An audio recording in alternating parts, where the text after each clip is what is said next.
Live from Utah's Wasatch Front, the pulse of the Mountain West, where the issues that shape your life meet the truth that sets you free. Across Utah, across the Republic, and around the world, welcome. This is KMMU.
Hello? Can't hear you.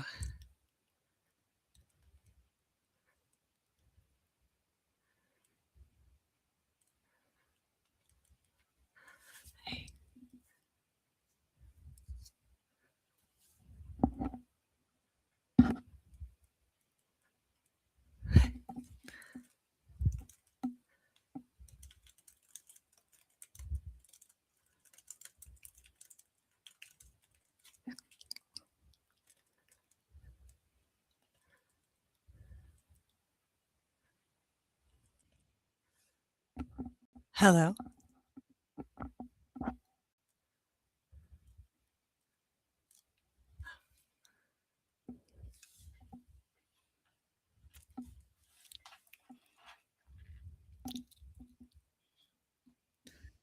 All right. Can you hear me now? Yes, I can hear you now. Yay. Okay. I've just gone on for like, I don't know, 15 minutes. So you Yeah. probably hear me go through some more stuff again. Sure. Yeah, I haven't heard anything yet. But you look like you had good things to say. So I'm telling you, computers beat the dirt out of me. I know. Okay. There it is. All right. So I started off, I had like a moment of remembrance of Chuck Norris. Oh, yeah. Yeah. So, May he rest in peace. yes, he was a formative part of my childhood. Yes. A very formative part. He, I don't know, there's just a lot about him that all of his movies, I was a little kid in the 80s when he was very prominent making his movies. So, big deal for me. Yeah. I hope you didn't get too hurt trying to do all of his stuff. We don't need to talk about that. Dad outlawed It's a whole different thing. karate movies in the house as a kid. For that reason. I was the So eldest. my husband, what's that? I was the oldest, so Yeah. there was a little bit of a sibling training you had to do. Yes. But it made them tough. Both my brothers were very tough. Perfect. My sisters are kind of tough too. But so I had a moment about that. And then I read off what you sent me on email. Okay. So nobody heard it. So I'll go ahead and read it again. Perfect. Emily Syphus, our guest tonight, is passionate about making Tooele County the best place it can be for everyone who lives here. As a longtime resident, parent, and educator, she brings both experience and perspective to strengthening and supporting public schools. She holds a bachelor's degree in early childhood education and has taught in a variety of settings, in person, online, locally, and internationally. As a parent, she has experienced both the joys and frustrations of the education system, giving her an understanding of students' and families' needs. In addition to her work in education, Emily stays actively engaged in local government, serving as a delegate to both county and state Republican conventions. She is currently in her fourth year on the Tooele County School District Board of Education, where she is known for her thoughtful research, collaboration, and advocacy for students and families. Emily works closely with board members across the state to develop innovative solutions to challenges in education and has even presented to the Deseret News editorial board. She currently works as a substitute teacher and is always eager to listen, connect, and work with community members. All right. So, Emily. Yes. Before we start in with your pitch, why people need to vote for you, please break down for me what it is that a school board member does. What's their purview, their kind of, I don't know, where they sit. What do they do? That is an excellent question because I think a lot of people actually don't understand that. So thank you for asking everything. So. Oh, okay. Yeah. No, that's a great question. So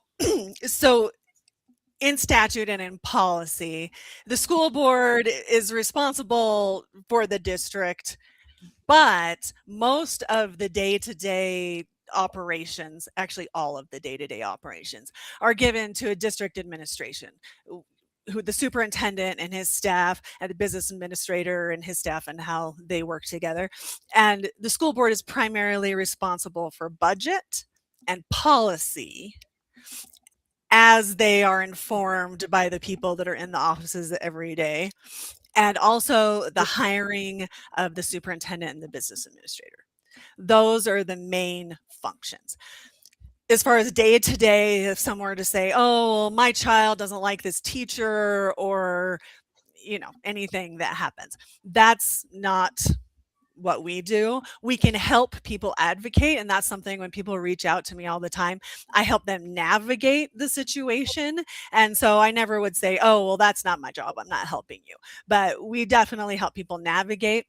But what we're trained to do, both nationally and with the Utah School Boards Association, the best practice is we don't get too in the weeds. We don't like go to a principal and say, oh, you should hire this person or what. That's not what we do. So it's a very high level, which is great because that leaves it up to the people that are experts and they're doing it day to day to be able to make those little decisions. But also it's a little tricky because the decisions that we're making affect everyone.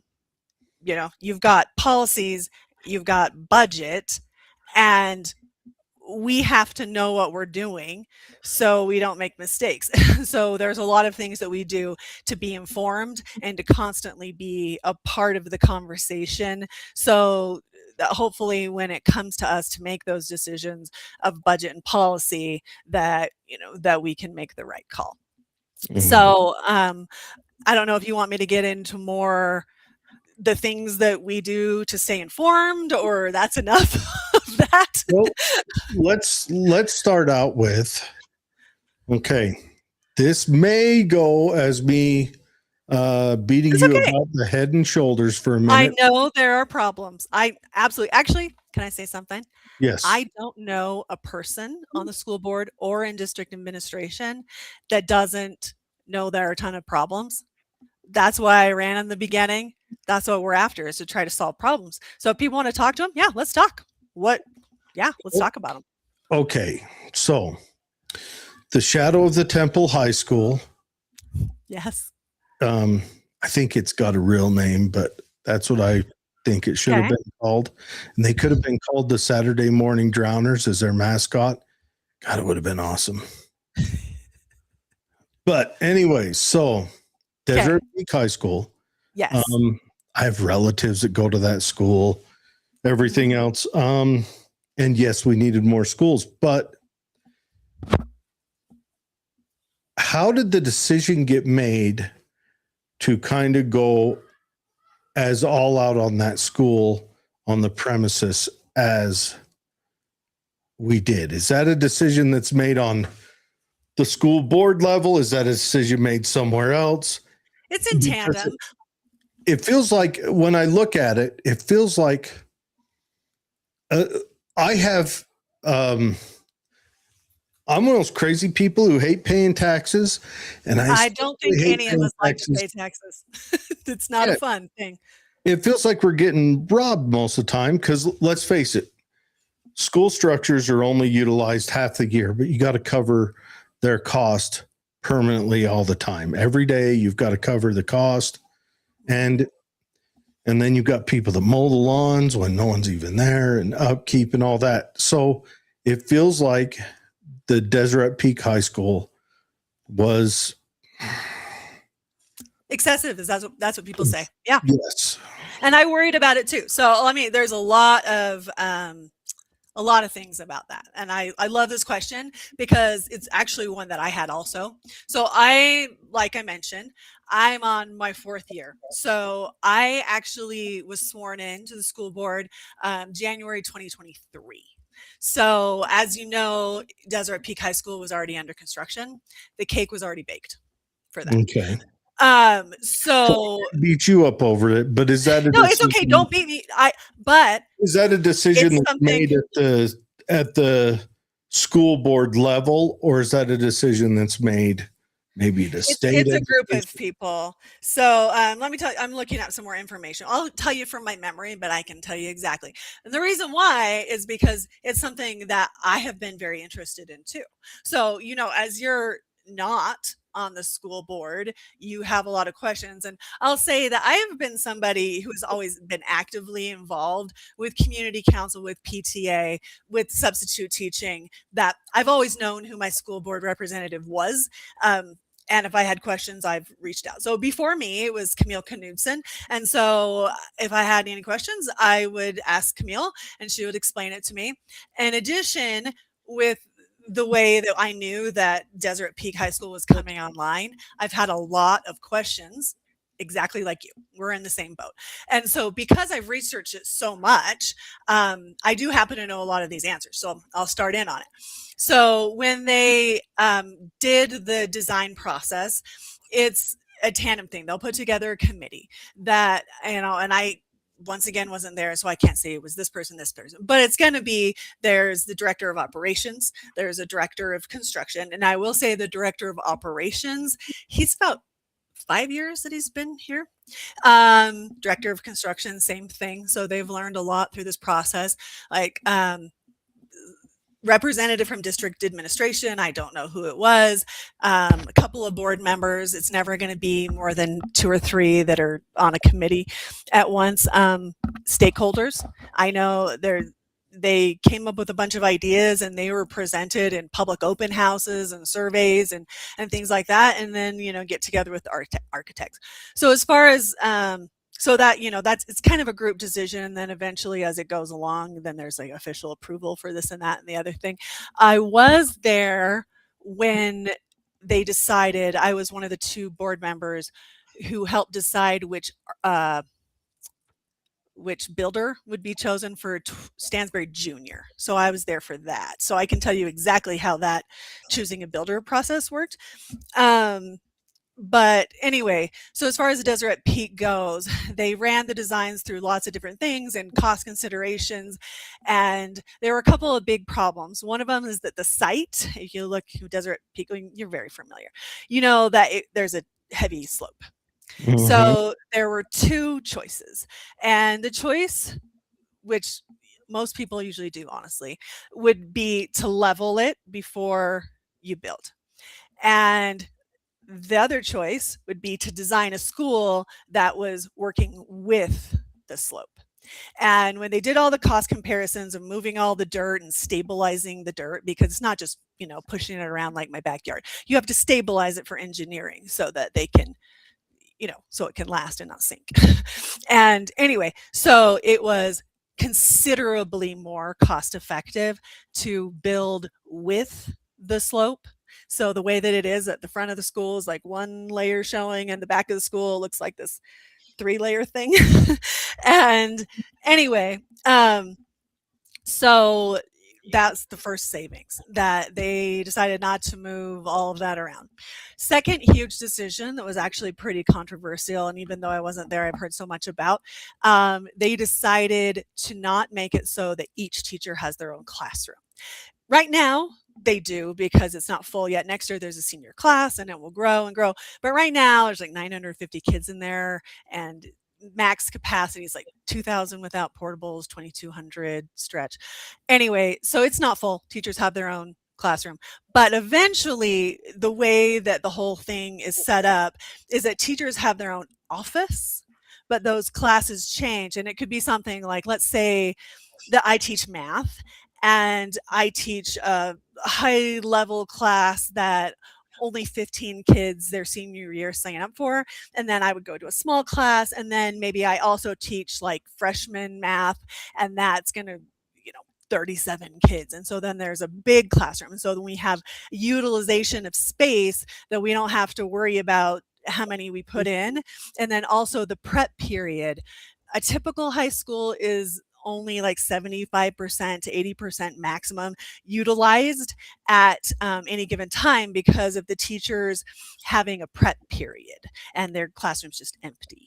And so the idea is that we can put more kids in that school, because the teachers that during their prep period, they're in their office and all of those classrooms are being used. So there was a 15% savings in square footage that they were able to have because they did it that way. And so right off the top, I mean, you probably know if you've ever tried to build anything that the cost per square foot is what'll get you, and that you take away 15%, and that's a huge savings. I I mean, actually do like both those ideas. yeah. I do, and you guys should tout those more often. Maybe get a billboard made. I know. You know, Right. actually, I've pushed for this, and there is a place, and I can like text it to you later. But we kind of pushed to have it online. If you do a tour with the architect, let's see. Oh, okay. This one that I'm looking at right now is just kind of like this is online, and it Yeah. tells you how each of those areas save money. So everywhere you turn, it's cost cut. Like we were one of the first high schools in Utah and really in the nation because VCBO, the architects that do it, they go all over the United States, and we did that tilt up construction. Did you see the tilt up? I didn't, but that was that build the walls down and then stand them up, or Yeah. So they built them off site, and then instead of taking months of masonry, you know, you're paying these guys by the hour to do the masonry, to do the bricks, but instead they had it just like all preformed. They came, and it was actually really cool that they took it and it went like, and just like in a couple weeks, like we had the whole thing.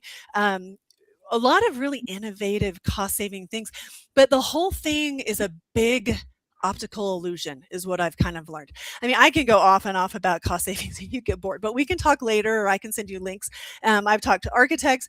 I'll tell you that the amount of cost savings for like heating and energy efficiency and things like that is insane. The whole entire thing inside is mostly concrete. It really is impressive when you first walk in and you're like, oh, look how tall it is and it's lovely. But the more you're in it, you're like, it's actually pretty utilitarian. It's just all concrete. You can take a hose to that place. They're not going to have to replace tiles, and they're not going to have to replace any flooring besides, you know, like the gym and place like that. You can't just put a concrete floor. But other than that, mostly the entire place, the walls, the floors, concrete everywhere. Even in the front, there's some things that look really nice. Like you have this giant overhang. You're like, oh, that overhang looks so nice. Well, then you talk to them and they're like, actually, because that's where the sun is going to hit the most, and so it was going to make the building really energy inefficient to just have a flat front. So then they have that overhang, and that saves on HVAC costs big time. So anyways, you walk in the front and you're like, oh, look at this beautiful mosaic on the floor, and it looks so nice. It's just concrete. It's just they polish the concrete, and so it's more concrete. They found so many creative things to do with concrete, and so you know, I could keep going. There are a lot of cost savings and things that they did, but bottom line, without overtaking this entire thing, is to say I was concerned, like you, definitely concerned, but so many tours with different architects, different builders, is really shown me that actually it's really cost savings. And they actually won an award for energy efficiency and innovative design in packing more kids into smaller square footage. There's no other high school in Utah that's fitting 2,200 square feet, and not 2,200 square feet, 2,200 children, and having that little square footage. I hope that we love it. I hope that it serves us well. VCBO won an award. It is funny. We went to the School Boards Association, and we're taking all this heat from our community about how it looks, and then we go to VCBO has a booth, and it's like, well, this is the award we won for energy efficiency and cost savings, and we saved so much money on this building. Everybody should save this much money. And all these school board members from around the state are coming up to us like, well, can we come out and look at your school? Like, we want to build a school, but we don't have a lot of money, so we need to see how you're saving money. So it's really interesting. I mean, there's things like the eagle on the side people have criticized. That's just part of the lighting package. if the eagle wasn't there, something else would be there that that's LED lighting, same thing.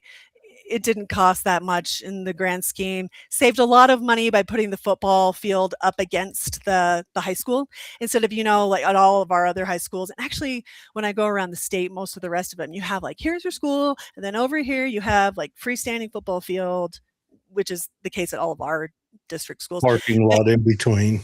Yeah. But by having them a shared wall, you've saved money on building that entire wall.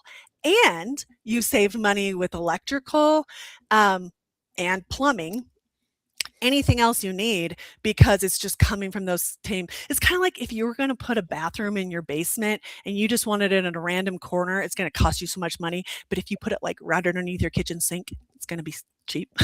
So saved a lot of money with that. So have you guys thought about putting together well, one, I think you guys need to come on more public public shows and just say, look, this is what it is and what it does. And then I would try to throw together a couple of tours with, and granted, parents might figure it out. The students will learn about it, but then as soon as they graduate, it's going to fly off and forget all of that trauma. But we're all trying. Yeah, but I think you should try to put together some tours. Yeah. And we did a lot of, so, and it's hard, and I'm really open to suggestions that you have, because this is something I've toyed with. So I'll tell you what we did, and then you can tell me what you think needs to happen additionally. Is we took our legislators, we took different employees for the district at various times. It was hard when it was under construction because you have to have permission. You don't want to take people on a tour when it's under construction. Right. But we did. Yeah, I did. I mean, probably I went through it 3 times while it was under construction, and we do things like we invited Representative Bolander, and it was Tim Jimenez and then Representative Peck. We invited Scott Sandel and Dan Thatcher, but they were never able to make it out to any of those. And then when it was actually done, we had preview tours. We had like local leaders, like all city councils, mayors, Chamber of Commerce, the paper, lots of those people. We had several different tours for that. And then we also had the public open houses. Oh, we had a preview for the district employees. So we had one night that was, you can only come if you're a district employee. And then sorry, I should have brought water.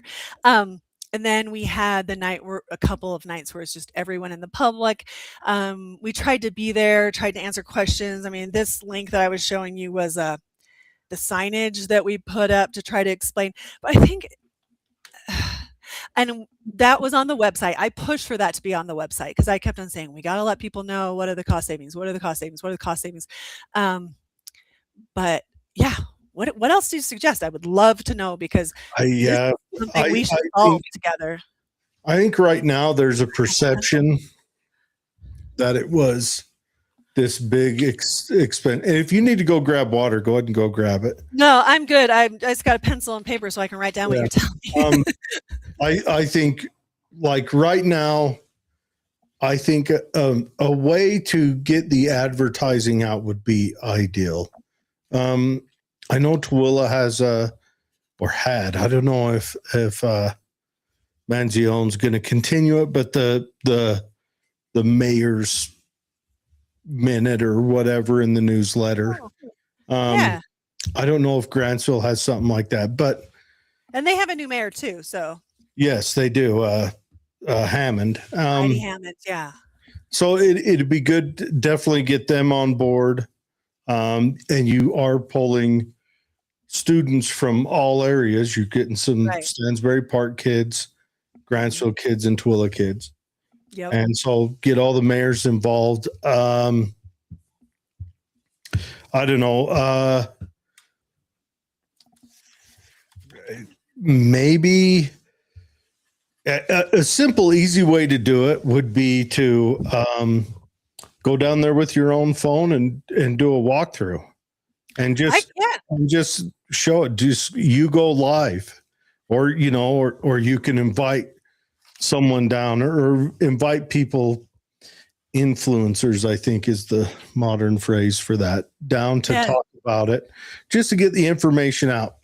A lot of people, because you go into Home Depot and you look across the way and there's this huge building there that's, has an appearance that it's super fancy and everything else, but to lay out the numbers, it might be something correct. And I didn't know it held 2,200 students. It's bigger than any of the other ones. And it was interesting because you can only bond for how much you can afford. And then there's also rules about, we didn't reach our max bond amount. So technically we could have bonded for a little more, but 2019 bond didn't pass. So they tried again in 2020 with a lesser amount. And so they're like, well, we only have this much money. But then they thought, well, if we have this amount of money, we're expecting this high school. Well, what if we do some cost savings and instead make it so it's still this much money high school, but this much more kids can fit in high school? Mm-hmm. So you look at, all that growth that's happening out there, and it's, we've got this huge report about all the growth that's happening throughout the county, and there's a lot of housing that's been approved, and we all see, like you said, in that area, like around Home Depot and the temple, so much going in, and it could really be scary, except that high school is not going to be full for a while. Well, that's good. I had heard it was already full, but here it's not, is really good to hear. And talking to my nephew who goes there, he had the negative thing he said about it is there are no girls. Oh no. I have a cute neighbor girl who goes there, but she's only a sophomore, so maybe they're not the same age. Well, he's a junior. Yeah. But there's some benefits to him going there, definitely, and he seems to enjoy it. And he plays a couple of sports for him, and really does that. Part of the reason he went up there is it enabled him to really shine athletically. Yeah, I love that. Actually, I went to a function of Deseret Peaks not long ago, and I was just like, I love how there are kids that in our previous system where they're packed in these 2,500 capacity high schools. I mean, the capacity is not 2,500. Like Stansbury High and Tooele High have a capacity ideally of 1,650 and stretch capacity of 1,850. And Tooele High was around 2,000, Stansbury High almost 2,500. And so in that situation, kids aren't getting these opportunities. And I was at Deseret Peak and I was like, I love that there's kids that are going to say, this was my high school experience and this is what I got to do, that wouldn't have been available to them otherwise. And it's not going to last forever. Unfortunately, we are going to fill up as a county, but I imagine in 10 years, we're going to probably be entertaining building another school. Well, and that would be in Grantsville. Yeah. Grantsville. Well, it depends on what it looks like when Tooele and Erta merge. You think Tooele and Erta are going to merge? Oh, 100%. They're already cutting a pathway there on the north side of that car lot. You mean like as in infrastructure, you'll be able to drive there, or you think their cities will I think there's just going to be houses. Oh, yeah. Oh, yeah. I thought you meant their cities were dissolved and combined. I'm like, subdivisions. Yeah. Oh, for sure. That's going to happen. It's going to happen. And it's interesting because I've lived here almost 20 years, and to see the amount of change is just unreal. And I can understand people who've lived here for generations that aren't really happy about all of the changes. I get it. It's changing everything. But at the same time, with our proximity to Salt Lake and with the laws that there are with landowner rights, mm-hmm. it's gonna grow, and we're the next thing. And so what can we do? We can make sure that happens responsibly and it's well planned, and that we're not letting it catch us by surprise, that we're I constantly think keeping track. it's inevitable. Yeah.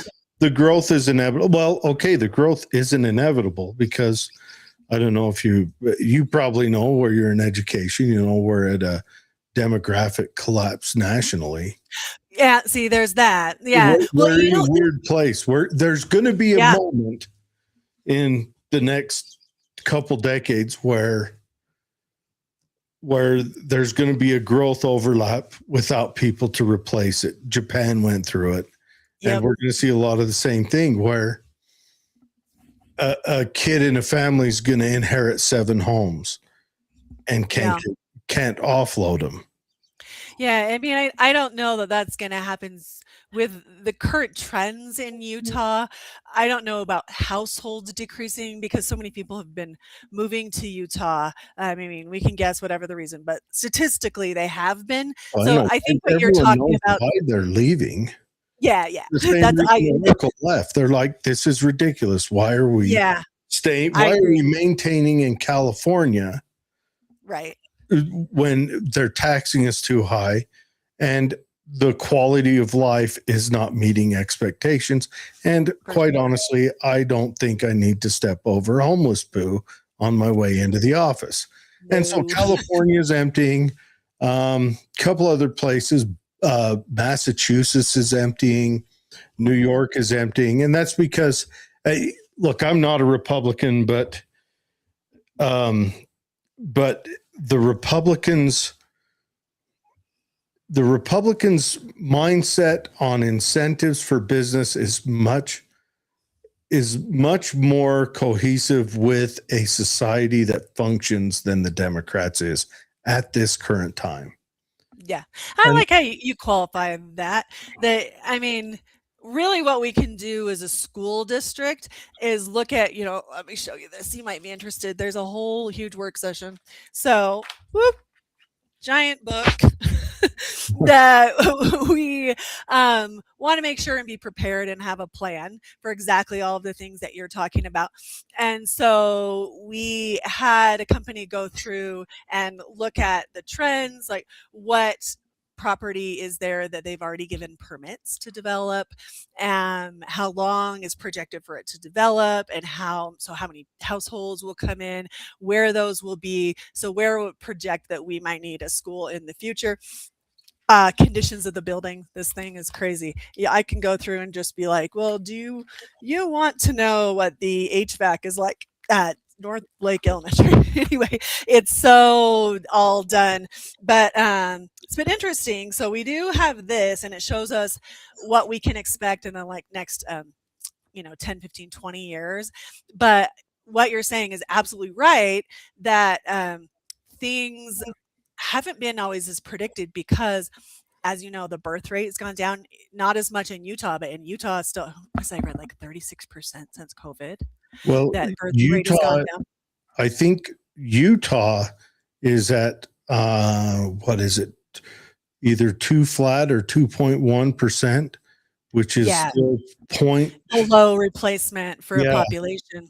Yeah, and so we're seeing that the kindergarten classes are actually, this last year they shrunk, whereas we're getting, we're expecting this massive influx of growth. And yes, there's more households in the county, so that's something that our county and city officials really have to worry about. But as far as the education goes, it can pick up any time now, but we've gotten about 170 new kids district-wide the last couple of years, district-wide. And most of those are in secondary. That's the 7 through 12. And so we're not being pushed out of usability of these schools in most areas as fast as we thought. So that's helpful.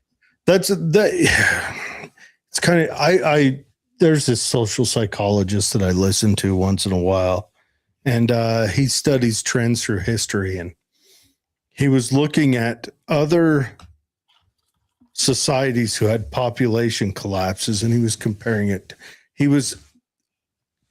The reason I was listening to it, because I was on a tirade about whatever, but Hey, sometimes you have to just learn stuff when you want to be upset, and you just Well, he was talking about, he's like, right now, our education system, since the Department of Education started in, 79, has every year has gotten more expensive and delivered less.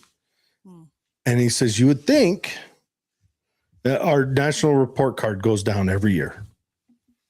And every year, the price of educating kids. And he says, so you think this population collapse is going to cure that? And he says, historically speaking, it does not.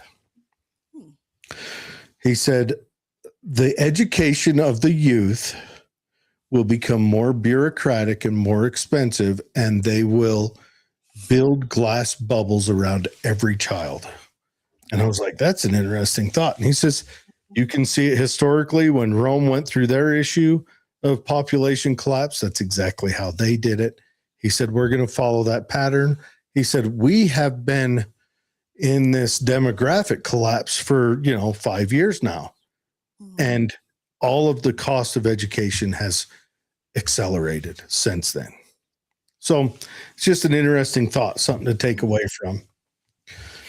Yeah, I'm not as, I know I follow a lot of national education journals, but it's more of, what would be best practices for this or that or the other thing.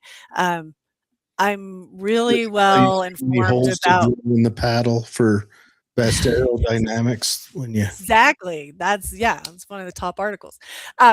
But just for what the financing is in Utah, so as far as finance, I know a lot about Utah and I know a lot about Tooele County School District, but I don't know as much about the nitty gritty of the finances around the country. So anything you want to know about Utah or Tooele County School District, I can discuss it, and if I don't know, I can find the answers. But I'm really, really determined to make sure that we do everything informed, that not just by a whim, not just to say, well, I have this opinion, you have this opinion, let's fight about opinions, that we need to look and say, no, what is most effective? And how do we know that it's effective? What proof do we have that it would work if we were to try it? Or what proof do we have that this, that's kind of how I like to approach things. So like I said, any topic, if I haven't looked into it, I would be excited to dig into it. I'm actually kind of nerdy that way. It's my shameful secret. I'm data nerd. Hey, yeah. This show later, we could forego the sleeping pill tonight. But no, well, I already beat you around the head and shoulders about the new school, and I feel quite better about it. No, you didn't. No, you asked a question. As a citizen of Tooele County, everyone deserves to know how their tax money is being spent, and that's a fair question. I'm glad you asked. So we've got that out of the way. I had one more question, and then pretty much what I want is your spiel, your spiel for candidacy, and why you want to run. And I want to tell everyone, Holly's not here tonight. She's at a meet the candidate night because she is running for a House seat 29. Yeah. Yep. So she is off and at a meet the candidate. So she's shaking babies and kissing hands. Yeah. So it says in your bio you sent me that you substitute teach. Do you do that out here? Yep. So the reason why I'm allowed to do that is sorry. How scared is the principal when you come walking in to teach in this school? So I hope not at all scared. So here's the thing. I was doing it before I ever filed to run for school board in the first place. And so I have 6 children, and my oldest is almost 20. He graduated 2 years ago. And so, I guess that would put me 15 years with kids in school, plus all the PTA work I've done and the community council work I've done. A lot of people know me from all of those things. And then I started substitute teaching. So people knew me as it's just Emily Syphus, right? it's not any type of thing. And so most of the people I sub for these days are people that I've known for a really long time, and it's not whatever. I'm willing. I definitely have tried because I like to see what's going on in the schools, not as a spy thing, like I'm going to catch you in the act, but in a I want to know what it's really like for the teachers and really like for the students in all these schools. So I have tried to sub around the entire district, and I've gotten to most of the schools, and so they won't know me. In the beginning, here's the thing. People don't pay a lot of attention to who's on the school board. Oh, you think? Yeah, they don't. So I can go in and, like I said, not trying to be undercover boss, but also I don't wear like a sandwich board that says like, I'm on the Board of Education. Please talk to me about this. I just go in there and I do my job as a substitute, that I want to make sure that those kids are safe and cared for and taught to the very best of my ability. And that's my job. And anything that I happen to notice in the meantime, that's just helpful. But I think that it makes a lot of teachers and principals feel comfortable to tell me things that are going wrong. And so that's actually good. You get to find out if there's a morale issue brewing. Yeah. Well, That's and so important. And you get to test the margarita machine in the faculty lounge. Wouldn't that be quite the situation? I'll tell you though, if you want to help out a school, so I've done so many times with PTA, is around parent-teacher conference or around time when it's going to be stressful, you stock the fridge with every beverage, and that is what they want. So is there a subject that you specialize in when you substitute? So my degree is in early childhood education. And also I had a minor in teaching English to speakers of other languages. So those are my specialties. But also when I was teaching full-time as a full-time public school teacher, I was the math coordinator at my school. So math is a big passion of mine. I end up teaching a lot of kindergarten because there aren't a lot of people that want to do it. And people know that I'll do it. So I guess I'm a sucker. But I have kindergarten hard to teach. I've often wondered, because I think for me, I think like 1st through 3rd grade, I think I could function perfectly well. Teenagers, it's herding cats, those little kids. I would rather jump into a mulching machine than to teach a teenager. Well, yeah, but they can be so great. And so since it's substitute, but they're not. Yeah, but that's the good thing about being the sub. But it's been interesting because you hear things about different schools and about this and that, and they'll have rivalries in the district. But I've been treated so respectfully by high school students all around the district. And I know that teachers have problems with kids being really punks, and it's just really difficult. I haven't personally been in that. I've been in classrooms where kindergarten kids are running away and throwing things at their peers and any manner of disruptions. The teenagers, I just kind of come in there and say, like, whatever it is, the discipline thing, I'm not afraid to do it. So just don't mess. And it turns out okay. When I was in high school in Grantsville, they had a teacher named Terrell Hunsaker. Uh-huh. And he won Teacher of the Year a few times. Oh, sweet. I think statewide, maybe even nationally. Mm-hmm. But he was also the enforcer. Yeah. He wasn't a great big guy, but I don't need to go into explanatives, but he would throw stuff at you and he would put you, he would get physical, but he never taught girls. So maybe that's why he could. Yeah. At different times. My stepmom, I mean, this was the 90s, it was modern. I mean, he was outside of his purview then, but my stepmom was infuriated. Well, first of all, freshman year, my dad walks me in there, and my dad was his favorite student ever. And my dad says, "This is my boy Jared. If he gets out of line, kick his ass." Wow! Took it to heart, and I was always close with with Hunsaker all the time. He and I got called to jury duty all the time after I got back from the Army. But we were always at jury duty together for some reason, just matched up. But that's how he was. But my stepmom, rather modern and progressive city lady that my hillbilly dad married, she come out and asked why he doesn't allow girls in his class.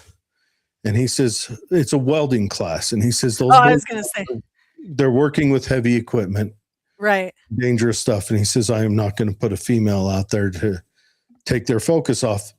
They will get hurt. Okay. And she says, well, what if my daughter wants to take welding? He says, you put a welding class together of all girls and I will host it. But I'm not going to mix them. And he stuck by it. And no one argued with him. Just how it was. And if there was any problem in the school, they would call his office and he would come down and sort it out.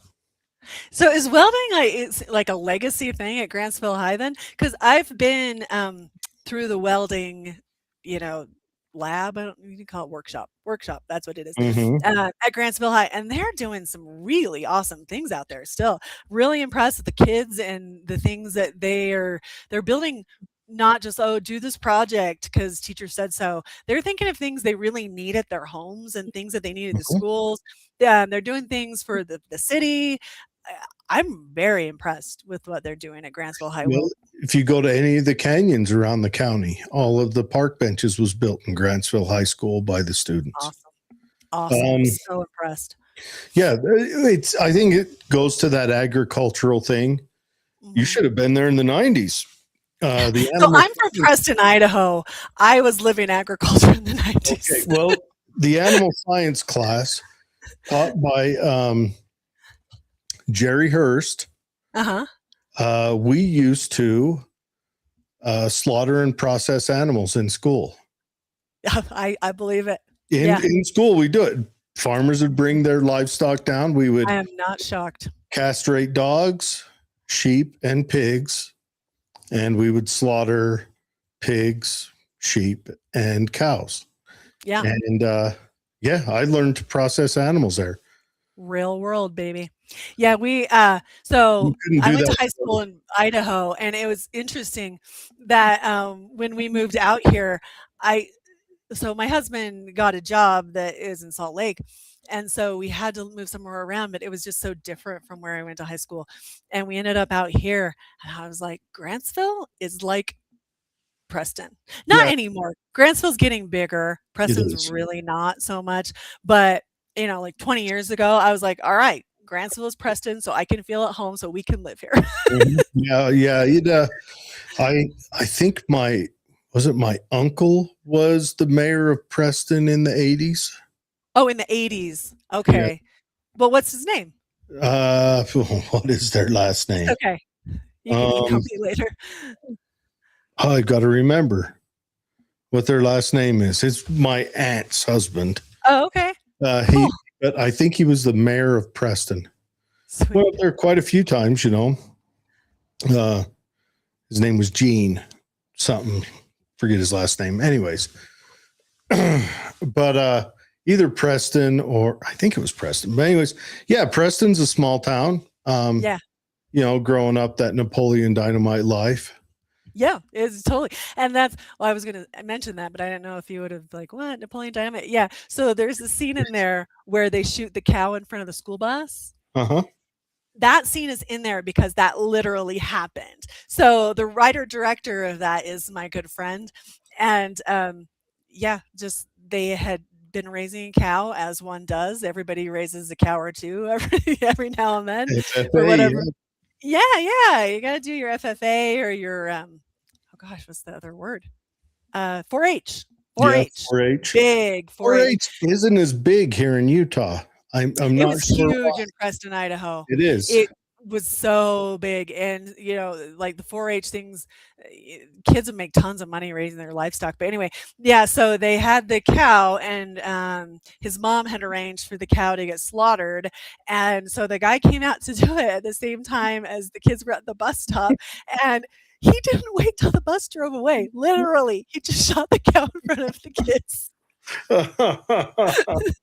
Oh. It's real. It's not something they made up.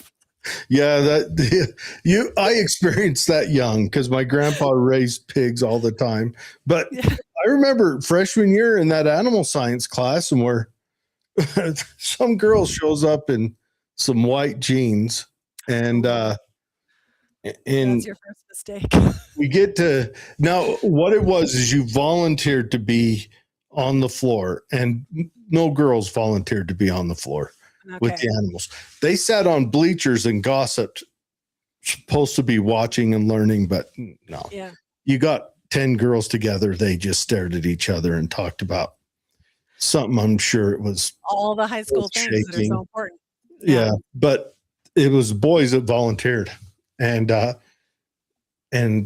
how we do it is we'd lasso the back leg of the pig and then raise it up on a hoist and dispatch it at the throat. Well, this pig started kicking. And so it's got a tornado of blood as it's spinning around. Oh no. And it laid about 2 passes of that on that girl's white pants. And after that, Mr. Hurst had everyone but us boys that were willing to do it step outside while we did that. I'm going to submit that for if they ever get into Napoleon Dynamite too. Oh yeah, it was, it was an interesting thing out there.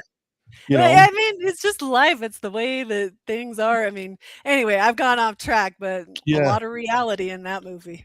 I like going off track, and Grantsville was good for that. I also had the privilege of going to Tooele High School where they had an auto mechanic shop, and I thought that was good. We got to rebuild a carburetor in that one. Real life skills. Love it. But anyway, so let's give us your spiel on why everyone needs to vote for you. Why everyone needs to vote for me. Okay, well, I'll tell you that I have been involved in education in some capacity for a very long time. Since I was in college, I've been teaching something. That not only that, but I've tried to be very aware and politically active. First thing I got to Tooele County, I subscribed to the newspaper. Just read it all. Okay, what's going on with the county? What's going on with the cities? All kinds of things like that. Let's always stay informed. I try really hard to listen to all sides to make sure that we're not making decisions on emotion, that we're making decisions based upon conclusions of what we've seen work either here or other places, what the data shows us. That I'm very curious, I'm very hardworking, I am very honest to the point that maybe sometimes I say too much, but I am always going to make what I believe is the most ethical decision possible. It will never be, I would make a decision that is bad for my family personally if it was the best decision for the district as a whole. That I've been working really hard to make relationships around the state. That I'm on a thing called Innovations Committee, and it's not just so like anyone can join. It's people started seeing each other at statewide board things, and we said, hey, let's get together and make sure we're not going to do things like exactly like other districts, but don't need to reinvent the wheel. We can have ideas. And then also we thought, we have all of this tension during the legislative session about this bill is good or this bill is bad. Well, what about instead of waiting till we get to that point, we invite legislators in to talk to us, and we can tell them what are our struggles, and they can tell us the things that they're hearing, and we can work on some solutions before it gets so far down the field that we're like, hey, don't you ever listen to us? Well, how about we start talking before the bills even start getting written? So I've been involved in that, and a group of us were even invited, like, you can present to the Deseret News editorial board. We're looking for any opportunity that we can do to try to solve problems as a community. Who has a good idea? I don't care if it's you. I mean, I'm writing down things you're saying. I don't care if it's somebody in public comment or someone in my email or my neighbor or somebody that lives entirely across the county. Let's get together and think of these good ideas. So I'm very collaborative, trying to look all around at the resources that we have, advocated for people, always looking at what's going on. I can go more off on all the different things that I do to stay aware. But yeah, with me, you get a candidate who is well informed, constantly striving to be better, honest, ethical, curious. And there are a lot of things that are problems in this school district. Absolutely. Like I started out by saying, I don't know anyone who doesn't think there are problems. So let's solve them. My priorities, I'll tell you, obviously, first thing, absolutely need to figure out how we're going to be solvent given the problem, like financially, given the problems that we've had. I stumbled into those. They already existed before I was elected, but nobody knew it. And that's been a big problem. But you're faced with a problem and you can just say, well, that's it. Like, I'm out. I'm moving. I'm fill in the blank of what you're going to do. That's all, whatever. But for me, I say, okay, well, that's the hand we've dealt. Can't reverse it. Let's try and solve it. And there's my website. Yeah, I need to update that thing. Look at my kids looking small. But anyway, so yeah, financial solvents. Communications is a big one that I want to try and solve. Obviously, we have to look at things. Student achievement is huge. Okay, there's me when I was very young. Anyway, so if you have any other questions about my priorities and how I would actually accomplish those things or what we're already doing to accomplish those things, I am absolutely willing to discuss. There is no topic that will offend me because I feel like I probably had most of the same questions that you have. And it is tough. The school board, I think, is getting pushed to the front. And for the longest time, the school board was able to exist in the background and just kind of do its thing in the background, where now it is in the front and center. And for anyone who wants to go check out our website, it's emily4tooeleschools.com. That's Emily 4 spelled out for tooeleschools.com, and I will throw that in the show notes and everything else. Thank you so much. You know what I was thinking today? I should have put the number 4, but I was being so literal when I did that. It's fine, However you do it, I know. you do it. It's okay. But yeah. And you know what? I actually think it's a good thing when more people are informed, because obviously there's been a lot of mistakes made in the past. But what I just say is ask me about them. Come to me, talk to me. If somebody shoots me an email, there's a lot of times when I'm able to link them to places to find information. But if it's a big conversation, I'll just drop my phone number and just say, let's chat. I've talked with people on the phone. I've met people in parks. I'm willing to do cottage meetings in homes. We all have the same desire, I think, that we want to live in a great community. We know that education is crucial infrastructure, but we also have to pay the bills. We have a lot of things we're all trying to pay for. So we need to use the money as efficiently as possible. And so that's something I've been borderline obsessed with. Well, also, as we're making less kids, like I mentioned before, they become more valuable. It's not like, aside from you, what do you got? 17 kids, 15? I think I have 6. So, it's funny because coming from Preston, Idaho, kids that requires a square root. Yeah, I know. It doesn't feel like a lot in Preston, Idaho, but in 2026, it's a lot of kids. And so that's why I've had a lot of experience. I have kids that have been very high achieving. I have kids that are on 504s. That's the, accommodations. That was this guy right here.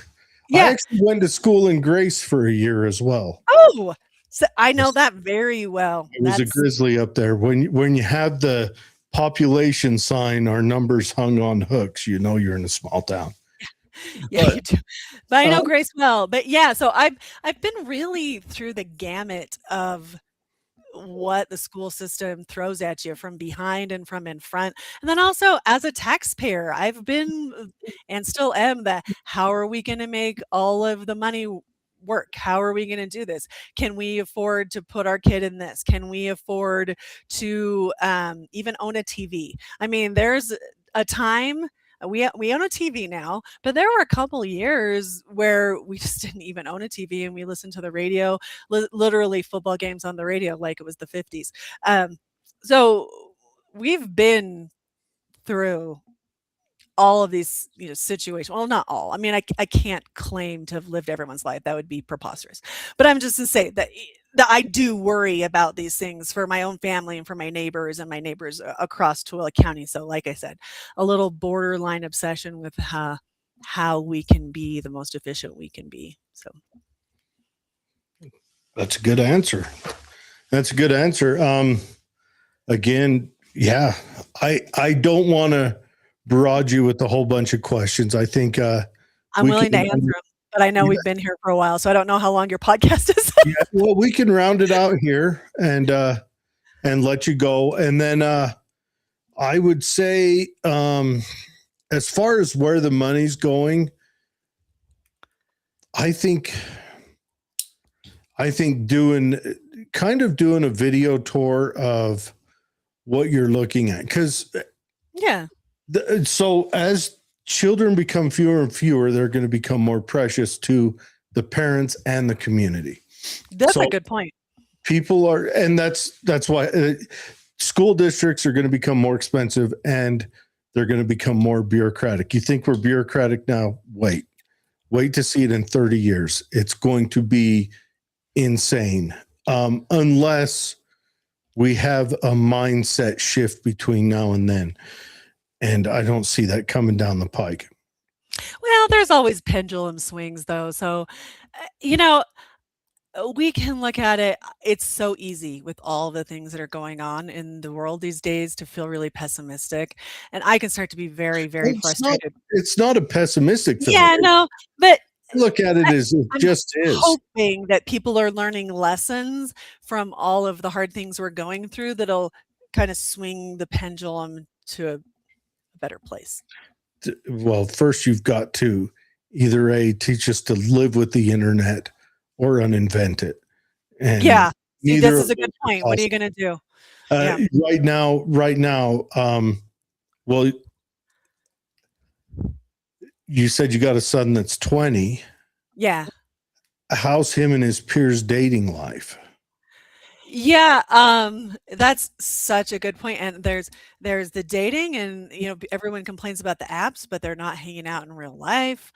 It's really interesting. And then also there's something that the kids that age are really concerned about is, will my chosen career path be taken over by AI? Well, they should be afraid of that. Yeah. So they're like, well, so if I get into this, am I going to have a job in 20 years? It's hard. If you decipher information, you've chosen the wrong career. Smart. Yeah. I mean, because if you get calloused hands, you're probably still going to be all right for a while. Absolutely. I have a thing, I don't know, that somebody made. It's like all the sectors that you could be employed in.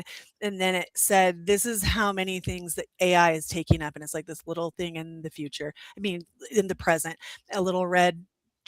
And then these are the things that theoretically AI is going to do. And it takes up most of it. And it's exactly what you're saying, that if you're welding or all these other kinds of robots things. do a lot of welding. It's going to be in-field processing. If right now, if I had a young child, I would be, you're going to go become an electrician or a plumber. Yeah. Let me. And that's another thing we need to reintroduce to schools. We need to bring more more of that back in. Yeah, and I think that Way the state's under doing pretty well with that. they are, but that faded away a lot. It seems like the federal government defunded that a lot in between 2012 and 2016. Defunded a lot of that, and some of it has been brought back. But I think the schools need to get ahead of that wave where different mechanics are brought in. And the TATC helps, or TTC helps, because a lot of our students get to do extracurriculars down there and become diesel mechanics, and they can go for free as long as they're in high school. Yep. Tooele Tech is free as long as they're in high school. That's outstanding, and they can go and apply that. So they need. I would suggest they all take advantage of that. I think our schools, if our schools really want to help, they should start figuring out apprentice programs for the different electrical and plumbing companies. Figure out how to get in with them, because electrical you have to be sponsored in. Maybe get with the welders union just around the point of the mountain and figure out what can we do to start our students to where they can do some, sweep the floors for them, so that after they graduate, they have a place to walk into.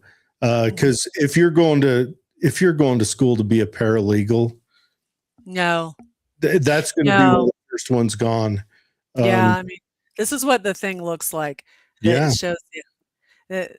Over here you've got like production, installation, repair, construction, agriculture, personal care, ground maintenance. Anyway, it went off. But so those are all of the things.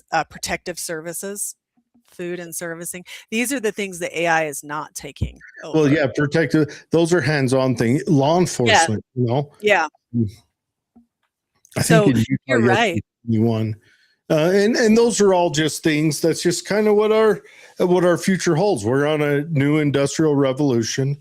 Everything's going to change and mold and change with it. And if you can, one thing AI cannot do is cannot get to the field and diagnose hands-on things. So just think about that. You really want to get into a good career, that there's a dolge of openings. Make poop leave people's house. If you figure that, if you keep on top of that, that's one thing AI will never be able to figure out until they make robots, and then it's quality time, and none of it matters. But we're in an interesting time. We're in a modern day industrial revolution, and humanity's gone through this lots of times before, and they come out the other side okay. Some people get skin knees on the way, but hopefully the youth of today can look around and get a head start. I 100% agree. It's really interesting that this state, have you heard of catalyst centers? They put a lot of money into that last year. And so their whole point is that the schools are supposed to be looking at what their actual community needs. So we've been talking on more of a macro level, you and I, about kind of how everything's going. But they would like for you, or you as in the school districts, for us to look into what do our actual communities need? What are the specialized certifications that are going to get kids money right when they leave, and a lot of the things that you're talking about, those kinds of careers, and then make that bridge to make sure that those people, so that we have a pipeline of kids that are graduating from high school with skills that are immediately applicable in the community. And so that's the intent of that money. So I'm hoping that in Tooele County School District that we can make some great inroads into becoming a part of that, and something that our students can do. I mean, with those types of classes, there's a whole lot to that. But anyway, yeah, it's kind of excellent. exciting. Yeah. Look to see what's coming in with this inland port. If we can get an idea on what businesses are starting there, that'd aid you in making Yes. adjustments in the schools. Yes. And focusing in. And it'd be, the TATC is an asset to the county. I hope that it's being utilized by as many people out there. Because it's definitely an asset to get especially the young kids who, give them a chance to explode into the community, ready to be an asset to the community, ready to grow and hopefully make little people and, keep doing all that. That they support and are able to be active in the community. But I really like that idea that you just said, that if we knew more about what was going to be in the inland port, then we could say when they open, "Welcome to Tooele County. Look at these people who are ready to work for you." Yeah.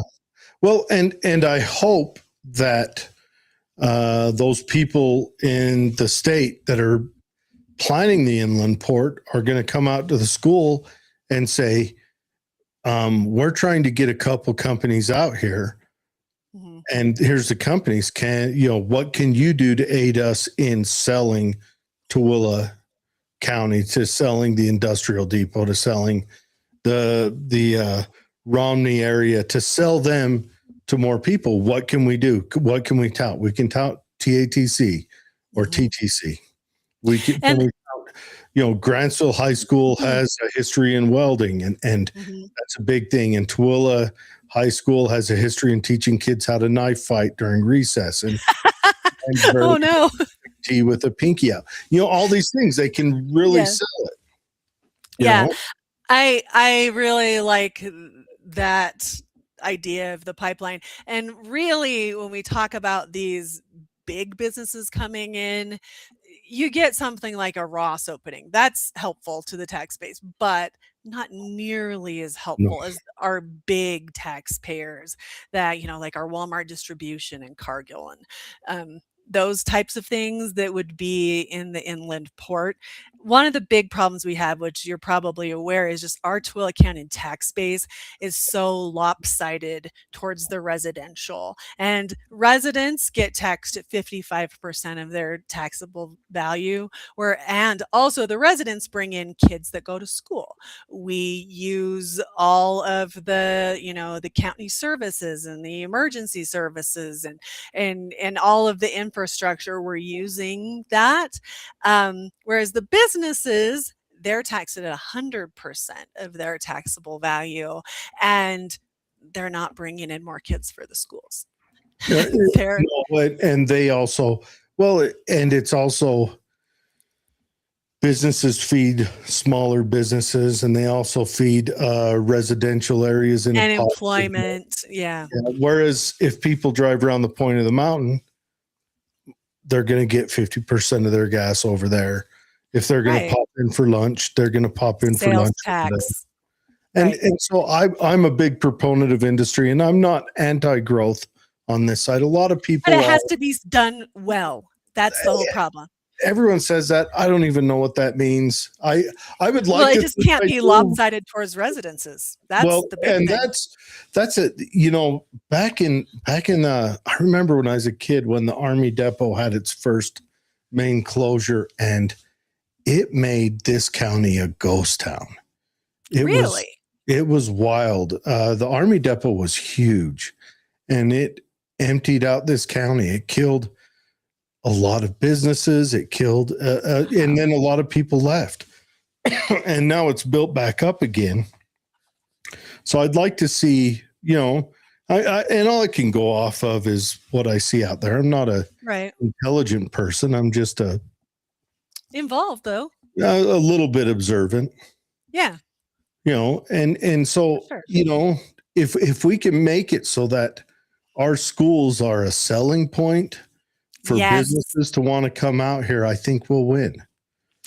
That is huge. And what you just said, a lot of people don't realize what you said, that there will be big companies that are looking to relocate, but then they've also got, hopefully they're going to employ our Tooele County people, but they've also got a core of people that they've got to bring out to Tooele County. So then they look at like school report cards and how things are going.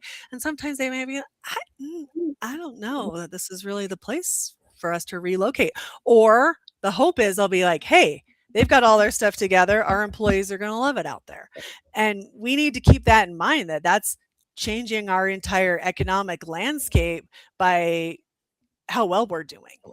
Yes. And a positive outlook for the adults will breed a positive outlook for their children, and their children will have better performance in school, because that makes everything, everything's holistic. You have to look at it as, everything. Not in a vacuum.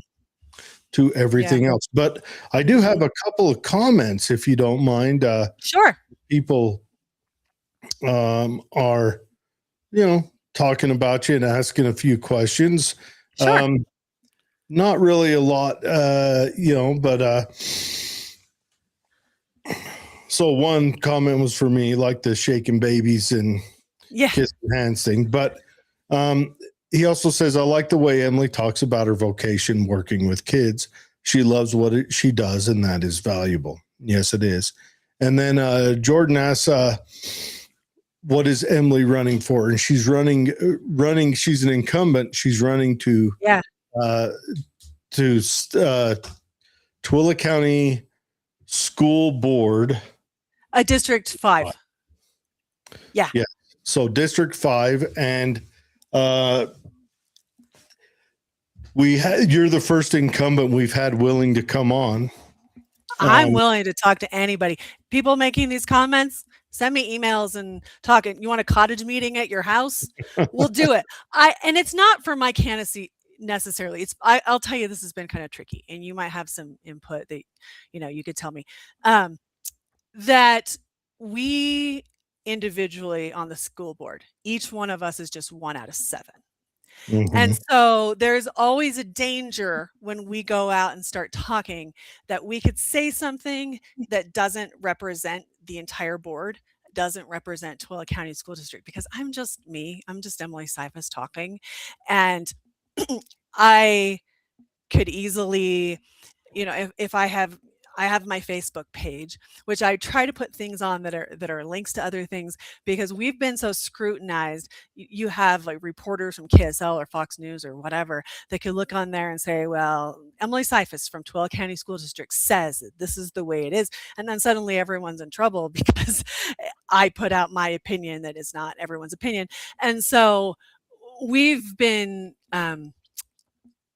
trained from like the Utah School Board Association to make sure and not put out statements that are that are looking to be representative of the whole school district. So what I've been doing since I've been on there is I try to push in the district to say, let's get this on our website. Let's give us something that we can link. Like, if Jared comes to me and he says, what's the deal? I can explain it, but then I can also say, like, here's a link and you can use this and show your neighbors. And that's what I've always wanted to happen, is to make sure that good information is out there. But then when it comes to being a candidate, that's a different thing, because it's obvious I'm not speaking as the entire school board, and I can say my disclaimer, okay, this is my opinion, these are my goals. I got to convince 6 other people to do it too. I think the way you comported yourself tonight was outstanding, where you just came with direct information. Yeah. Where Come you to said, me. here's the cost savings they had at that big school. Here's what they did that may on the outside look like it was an overrun, but realistically, this is what it did to save cost. Mm-hmm. And by you doing stuff like that, I think if you stick with that,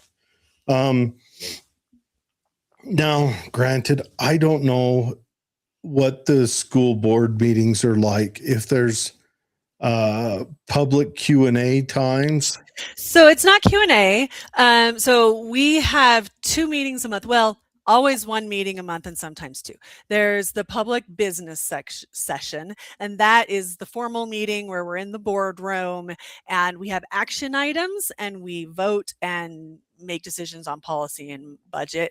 And then we'll also discuss a few other things. That we discuss a student achievement item every single month. Superintendent has a report every other month.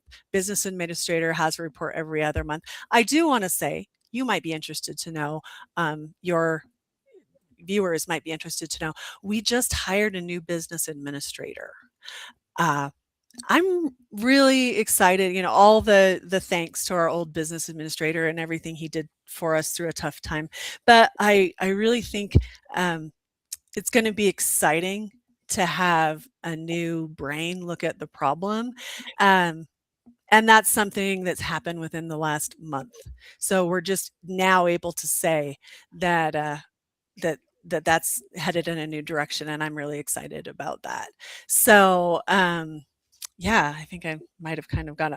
The school board meeting. So anyway, I went off on a tangent there, but I thought you needed to know that. So we have our public meeting, and by law, this is not a choice of any of us. The law in the state of Utah for public meetings is that we have to have an agenda and we have to stick to that agenda. And so we have public comment. So if you would like to come and do public comment, then you come before the meeting starts. When the meeting starts, it's too late to sign up, but you go before the meeting starts. So there's our secretary, Jackie Gallegos, that'll be up there, and you just sign up. And then when it's public comment, you have 3 minutes to get up and say anything you want to say. But also you can submit comments ahead of time via email. And then if you submit them to the official comment line, then that will be linked on the minutes. So anybody who wants to read the minutes can see your comment. Is there, look, I, as much fun as it would be to go to a school board meeting and just berate people, if I'm going to put the energy forward to make a public comment that's going to be read in minutes, I would want to know that because I would be asking a question or I would be making a suggestion.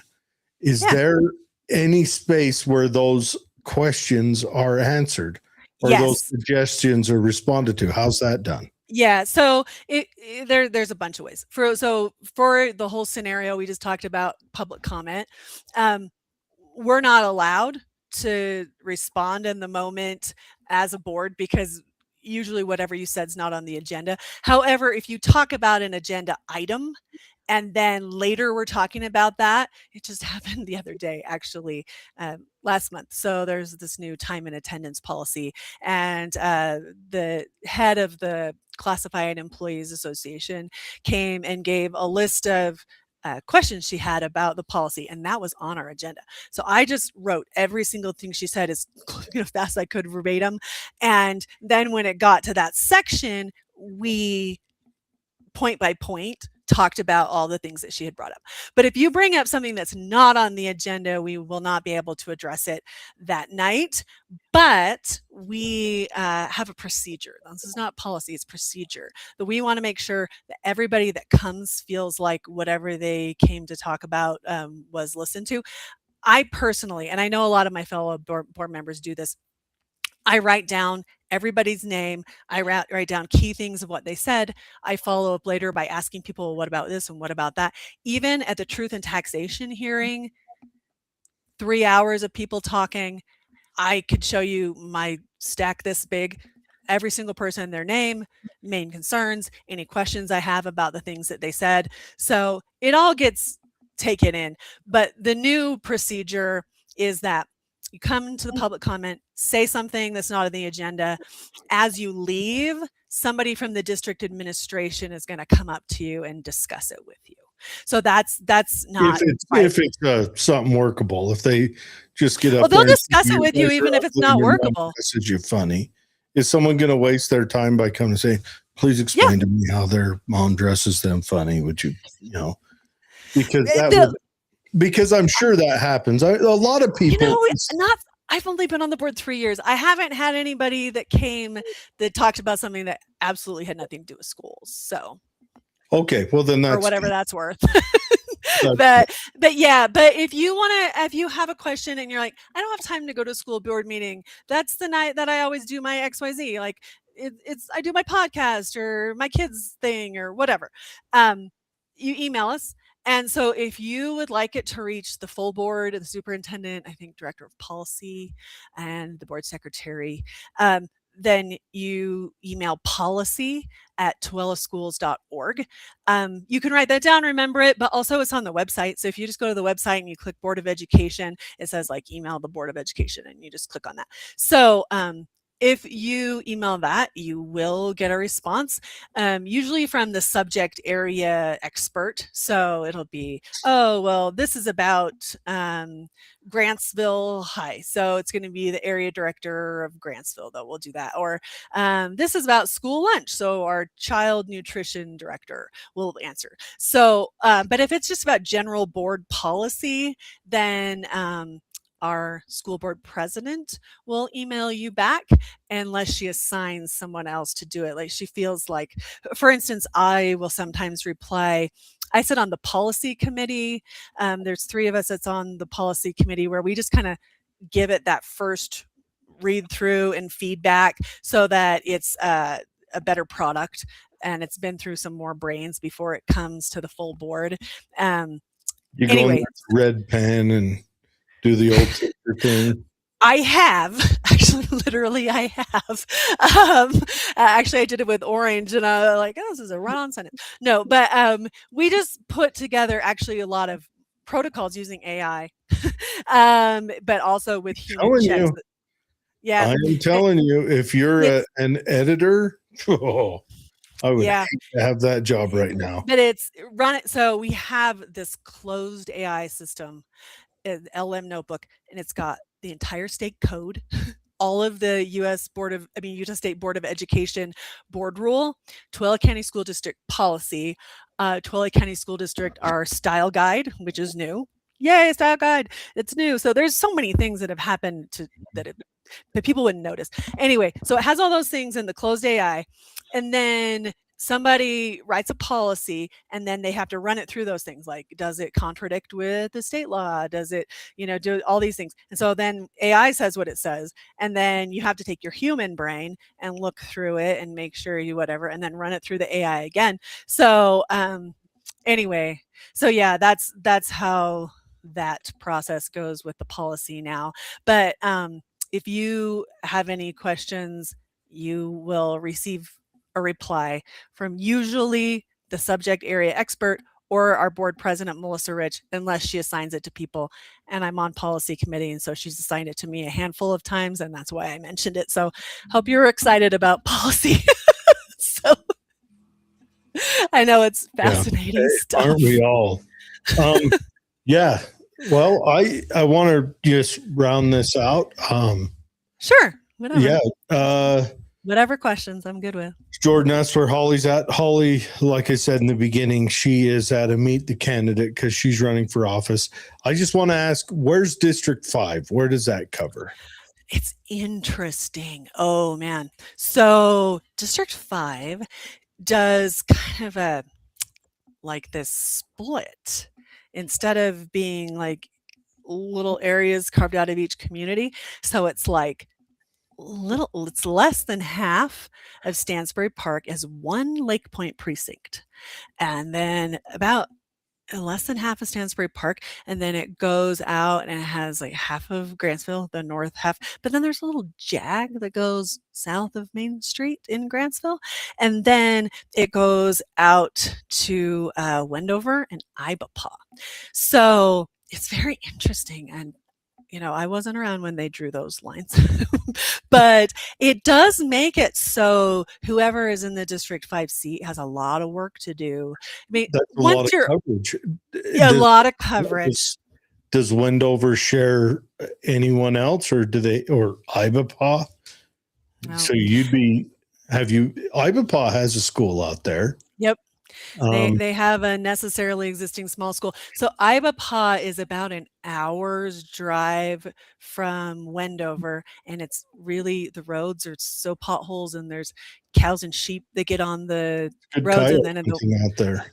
Yeah, and it's kind of bad in the winter. So kindergarten through 6th grade, they have their own school, but it also services the kids, not just in the Ipaw ranching community, but also the Go Shoot The reservation. reservation out there, the Yeah. Confederation. Yeah. So yeah, we go out It's an there. interesting place. Yeah. Yeah, it's a real interesting place out there. It's That's a lot of fascinating. coverage. It is, and so, you look at it, there's 14 different schools where I have direct constituents, but of course, if you're on the school board, you're representing the entire county. Yeah. It's not just to me, I'm gonna take special interest to make sure I know what my constituents are doing and what's going on in their schools because, I'm elected to represent them, but once you're elected to the school board, and this is an absolute for everyone, you represent the entire county. But I can honestly say this is not filling you full of stuff. I really care about kids everywhere. There's really just everywhere and people, but when you look at Tooele County, that's my purview. I'm not. Even those gingers, you really care about the gingers? I have a ginger neighbor that helps me out all the time. So if I didn't before, now I do. But yeah, so we make decisions for that. But then in my seat, it's really difficult to make everyone feel like I spend a lot of time in their school, in their neighborhood when there's 14 of them. And so I try every year to go to community council from each one. And if I were in one of the districts that have less schools, there's some of them, they're like 6 or 7, then I would be 2 or 3 times at their community councils. But it's not that way, especially. You've got to drive to Wendover. Yes, I do that several times a year in Ipaw. And so that's a big deal. I visit the schools and, it's interesting because usually you just visit the schools just to kind of get the lay of the land. But there is a lot of specific things I try to ask the principals when I'm there. What are the priorities of things that will change things for you? And, if it's money, we don't have money, but we can put it on a list of when will it rise to the top. But there's been a time I visited school and there was a really simple policy change that almost could have gone on consent items, but I said, no, we're not putting this under the rug. We want full transparency. We're going to discuss this as a full board and not put it on consent. But it helped their school, and I only knew about it because of the visit. But like I said, if somebody says, well, I have never seen her, well, I've been in 14 places. So plus trying not to ignore. Is there any way you can set up video calls with the staff and the principal out there, but also like in Wendover and Ipaw? Yeah, that's how they do their community councils.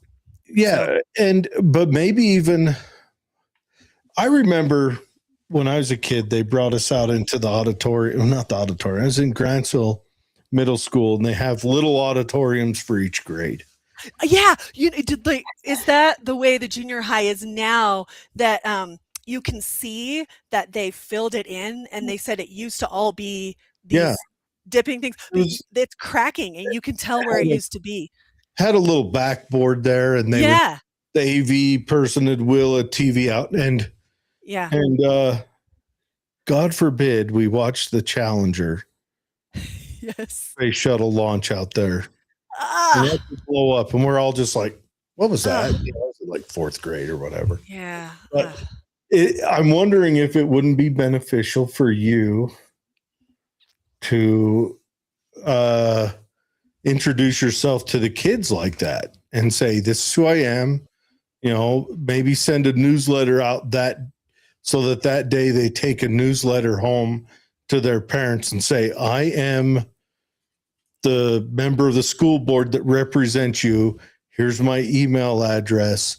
If you have questions, please reach out. I introduced myself to your student today. So they have seen me and whatever else. Is that a possibility or is that a no? I would worry about equitable access for all candidates to that. And also, not as a candidate. I mean, when this as a school board member. And you know what? I've thought of this, honestly. After my last campaign, I had a lot of flyers left over, which I'm thinking, well, they all say the right information, but it says my kids are first to 11th grade, and that was 4 years ago. So now I have to reprint them. And I had thought, why don't I just go around the neighborhood and say, hey, I'm your new school board representative. Here's the information. And I'm already won this election, but you probably need to know how to contact me. But it was just this fire hose of information and things to do to get onboarded, and I never did that. But you saying this now makes me think that that is something I would definitely do. I don't want anybody to perceive that anything that I do is not for the good of the kids and of the community, but it's instead for some election. So if I get reelected, I absolutely think what you're saying is what I was thinking. So that must be something that would be really helpful, that I could go around, in December or January and say, hey, you might not have gotten a chance to know me through this whole election process. Maybe you did through the election, but maybe that's not something you're looking out for. But I'm here to talk, and I'm here to listen to your concerns. And being as if I were reelected, I wouldn't have that same fire hose situation that I did last time. And I would have the time to do that. And I think you are so right I on. think all school board members need to do that. Just how many parents out there don't know who their school board member is? Yeah, it's hard. But it's interesting. I would say the percentage is probably north of 70%. Yeah, you're correct. Yeah. Because it's one that you don't pay attention to. Mm-hmm. It's it's kind of hilarious. Even my neighbors, I mean, they know me, they know I'm on the school board, but I'll try to do like a little, before we take this to everybody in the county, what do you think about this? And so many really good people, really, really good people are so busy with all the things that they're doing with their families. They'll say, that's fine. I trust you. I just trust you. It's fine. And they don't want to get involved at the next level. When you tell them the third time, they go, huh? You're on the school board? Yeah. Well, it's interesting. Like you said, the thing about the substitute thing, I'm fine. I'm not trying to hide from anyone I'm on the school board. Absolutely not. I want people to know who I am. So when they have problems and questions, that they come to me and they can feel better about things. Or if there's something I'm not aware of, maybe you guys need to wear members only jackets. Yeah. But at the same time, how awkward is that to be walking in, and what would I do? Be like, oh, so by the way, I'm on the school board. That's just no. Yeah. I do think it would be beneficial for the parents to know who the school board member is. Absolutely. I agree. They all know who the principal is. Mm-hmm. Probably, 4 out of 10 know who the superintendent is, their name. 1 out of 20 probably knows how to look them up and send an email. Yeah. People feel a little helpless, I think, sometimes. And I get it. I really get it. And that's where all the involvement that I did beforehand. But here's the thing. I knew to be involved with PTA and with community council and with my kids' classrooms, all these things. I knew it because I was a teacher, and so I saw how that worked. But how many people even know what community council is? We all have so much drain our time. To choose that out of all of the lists of things that you could do for your family or do for your community. There's so many things you can be doing for your neighbors and et cetera, et cetera. I'm not blaming anybody for not knowing about it. I knew about it because it's also the workload of the modern world. Yeah, exactly. So you get home from work at 6:30 and you're like, there's not the hours worked have increased year over year for the last, since the 70s. I mean, there's a whole bunch of taxation, but right. That's the show right there, guys. Sorry, I'm going to take up all your time. You're good. Everyone, Emily Syphus, it's Emily for Tooele Schools .com, right? Yeah, that's the website. And Emily if you're for sending Tooele Schools. Same thing, Emily for Tooele Schools with the FOR. And that at gmail.com is how you could ask me a question. I thought we were going to talk about taxes this entire time, and we didn't. So if anybody wants to All know your about it, notes are laid up there, and yeah, just look. I can. I brought the audit. We can go after the tax thing, and that would be this show more. This was you to introduce yourself to the people voting, and so that's why I wanted to push heavy on that. Yeah, it's good. And for them to get to know your personality. The tax thing is, it's not done haunting us. No, it's not. Nope. But we'll talk about it another time. I know you've been on a long time, and I'm compromising your time. But you're good. You're welcome on any out. time. Just reach out. It'd be good to have an insider on the school board to tell us, hey, this is what's Anytime. going on, to get the message out. Hey, everyone, come down to the come down to the school board meeting. This is the subject we'll be talking about, so that people can get a hold of that stuff and get on it. All right. Thank you so much. Okay. Emily Syphus, everyone. She's Tooele County School Board District 5 seat. And we hope to have her on again, and we wish her the best in the election, and with substitute teaching and all the stuff that she seems to be doing. Thank you very much, Emily. Okay. Thank you so much, Darren. Nice to talk to you. Nice to meet you. Okay. Thanks. Bye. Bye. All right, everyone. That was Emily Syphus. Again, Holly's at a Meet the Candidates, but I just want to close the show out with a moment of silence for Chuck Norris. Shocking, really. He was in Hawaii on vacation or something. And, he was in his 80s, I think, and still, doing good. So, just so many movies that consumed my childhood that, man, I worked with one guy when I was out at the South area. One guy, he was a Walker Texas Ranger fanatic, and we watched it every day. That was his thing. Just always watched Walker Texas Ranger, and it was the cheesiest show. But man, sad to see him go. Everyone, thank you for joining us. That's next week. We have Sheriff Wimmer coming on 6:30 next Wednesday. We're excited to chat with him. Look forward to that. Holly should be here then. We're going to be moving. I've got to back away from the show a little more because I've been going to school now, and it's just time has become a precious commodity for me that I've got to back away from the show a little bit. So Holly's going to be taking over the production side of this.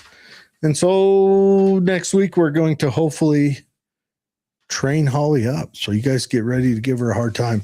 William says he was a part of my childhood as well. My dad loved his movies, and obviously Walker, Texas Ranger. 100%. He was Chuck Norris. He was a real karate competitor too. Like a for real competitor, national competitor and a champion. Hate to see him go. Definitely. And when I see the news, the article written about him that they bad talked him because he was a conservative, man, have we gotten there? Mueller passed away. Mueller, is that his name?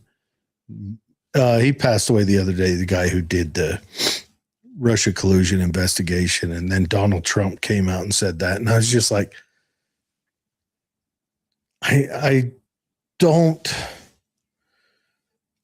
Donald Trump needs to learn that you can just say, rest in peace, regardless.